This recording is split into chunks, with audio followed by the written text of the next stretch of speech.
Hello all my friends, কেমন আছো তোমরা সবাই? আশা করি সবাই সুস্থ আছো, ভালো আছো। তো আমি আবারও চলে এসেছি নিউ ভিডিও নিয়ে। আজ দেখাবো আমার মায়ের হাতের চিকেন রান্না।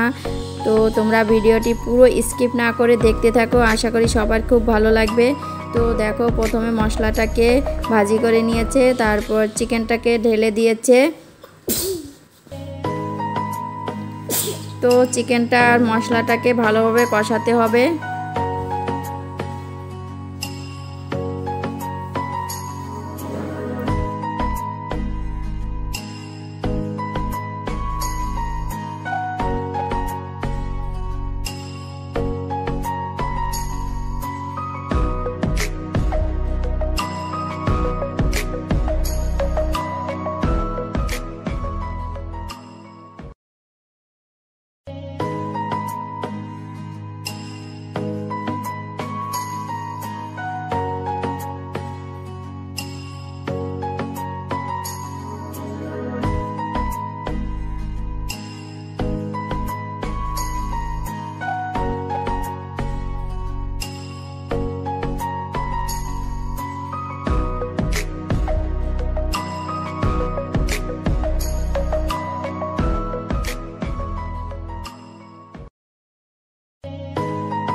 তো তারপরে দেখো কষানো হয়ে গেছে, এখন গরম জল দিয়ে দিচ্ছে, কারণ গরম জলটা দিলে ভালো হয়।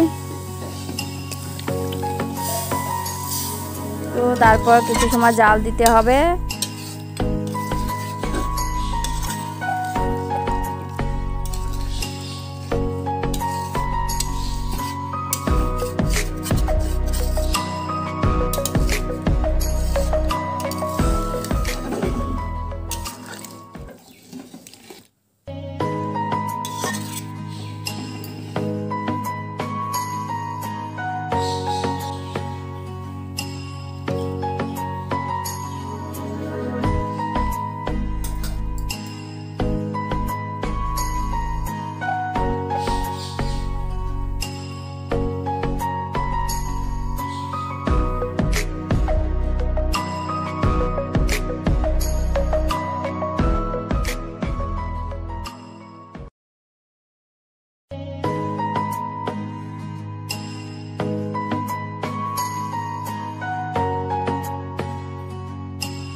তো বন্ধুরা দেখো চিকেন রান্না কমপ্লিট, খুব সুন্দর কালার এসেছে। আর তোমাদের কেমন লেগেছে অবশ্যই কমেন্টে জানাবে। যদি ভালো লাগে তাহলে ছোট্ট একটি লাইক কমেন্ট শেয়ার করতে ভুলবে না, আর সব বন্ধুদের মাঝে শেয়ার করে দিবে। তো আজ এই পর্যন্ত, tata bye bye. Next video নিয়ে আবার আসবো।